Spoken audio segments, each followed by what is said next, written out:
রাতমোহনার ওই যে লোকগুলো দেখা যাচ্ছে, এইখানে যে লোকগুলো দেখা যাচ্ছে এইটাই হচ্ছে রাতমোহনা।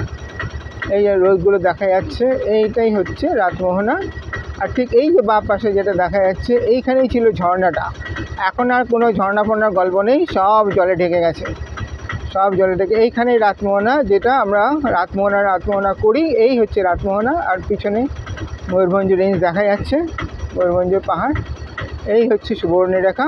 এখন অসাধারণ জল, প্রচুর জল, প্রচুর জলের চোটে সব ঢাকা পড়ে গেছে। ওই যেখানে দেখালাম এই জায়গাটা হচ্ছে সেই ঝর্ণাটা যেটা ছিল। আর এইখানে হচ্ছে রাতমোহনা, যেখানে সবাই নেমে ছবি টবি তোলে। এই রাতমোহনা পাশে ঝর্ণা, সব এখন জলের তলায়।